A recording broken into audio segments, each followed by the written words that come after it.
Hello नमस्कार दोस्तों, मैं आपको सुनाऊंगी देवर भाभी की कहानी।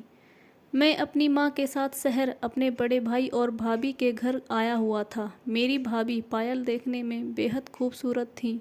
जैसा कि उनका नाम था वैसे ही उनकी खूबसूरती थी। उनकी उम्र भी बहुत कम दिखती थी और वह ज़्यादा पढ़ी लिखी भी नहीं थी। मेरे भाई एक बड़ी कंपनी में मैनेजर के पद पर काम करते थे।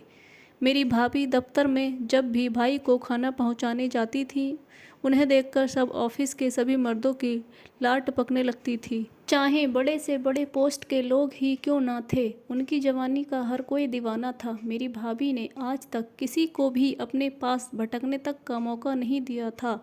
उनके पास अगर कोई जाता था तो उनकी संस्कारी बातों से किसी की हिम्मत नहीं हो पाती थी कि उनसे कोई कुछ भी बोल सके।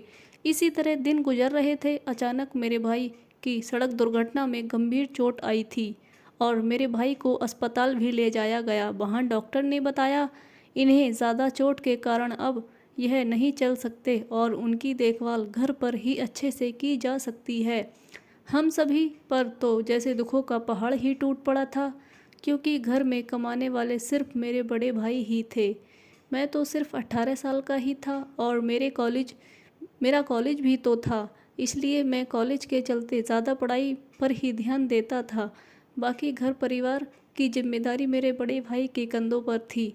जब भाई अस्पताल से घर आए तो भाभी के मासूम चेहरे पर दुखों के पहाड़ टूट पड़े थे। वह रोए जा रही थी। उन्हें रोता देख मुझे बिल्कुल भी अच्छा नहीं लग रहा था। मैंने सोच लिया था कि किसी भी तरह अब मुझे घर को संभाल लेना होगा।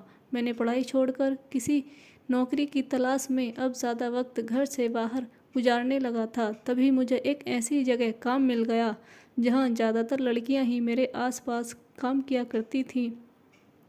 उन सभी लड़कियों में मेरी दोस्ती मधु से हो गई। वह दिखने में बहुत खूबसूरत थी। मैं जब भी काम पर जाता वह काम के बहाने मेरे पास आ जाया करती थी। अब उसका पास आना मुझे भी अच्छा लगने लगा था। मैं भी चाहता था कि मधु मेरे आसपास ही रहे। ऑफिस में मेरा बहुत मन लगने लगा था। मैं ज़्यादातर वक्त ऑफिस में ही गुजार देता था। घर जाने का तो जैसे मन ही नहीं करता था। एक दिन मैंने भाभी से कहा, भाभी आज घर पर कुछ अच्छा खाना बना लेना। मैंने अपने कुछ दोस्तों को खाने पर बुलाया है। भाभी ने कहा, ठीक है, आप अपने सभी दोस्तों को बुला लेना, मैं खाना तैयार रखूँगी। मैं जैसे ही ऑफिस गया वहाँ मुकेश भी किसी काम से आया हुआ था। वह मेरा कॉलेज का दोस्त था। हम दोनों साथ ही पढ़ाई करते थे। मुकेश का घर आना जाना अभी तक नहीं हुआ था, इसलिए वह मेरे परिवार से नहीं मिल पाया था और मैं भी छुट्टियों में गांव चला जाता था, इसलिए मैंने भी कभी उसे घर पर नहीं बुलाया था। मैंने मुकेश से कहा, आज मैं घर पर पार्टी दे रहा हूँ, चलो तुम भी भाभी से मिलने। वह मेरे घर जाने के लिए एकदम से तैयार हो गया और ऑफिस के काम खत्म होने के बाद हम दोनों दोस्त एक साथ घर चले गए। वहाँ भाभी ने भी मेरे दोस्तों के लिए अच्छा अच्छा खाना बना लिया था। जैसे ही मेरी भाभी अपने कमरे से बाहर निकली, मुकेश की नज़र भाभी से हट ही नहीं रही थी। वह भाभी को अजीब सी नज़रों से देख रहा था। मेरी भाभी ने भी सभी से खुशी खुशी बातें की। मेरा दोस्त उनकी जवानी को देख रहा था। वह कहने लगा, भाभी आप तो बहुत खूबसूरत हो, भैया आपको खुश तो रखते हैं ना। यह सुनकर मेरी भाभी चुपचाप अपनी रसोई में चली गई। मेरे सभी दोस्त खाने के बाद अपने घर चले गए और रात काफ़ी होने के चलते मैं भी अपने कमरे में चला गया। और अगले दिन जब मैं ऑफिस से घर लौटा तो देखा मुकेश मेरी भाभी से हंस हंस कर बातें कर रहा था। मुझे देखकर दोनों एकदम से चुप हो गए और कुछ देर बाद वह वापस अपने घर चला गया। एक दिन रात के समय मुझे भाभी के कमरे से कुछ अजीब सी आवाज़ सुनाई दे रही थी। मुझे लगा जैसे कोई भाभी से मिलने आया हुआ है। मैं दरवाजे पर जाकर भाभी के कमरे में आवाज़ लगाने लगा और वह एकदम से शांत हो गई और उन्होंने काफ़ी देर बाद अपने कमरे का दरवाज़ा खोला, मैंने कमरे में देखा तो मेरे होश उड़ गए।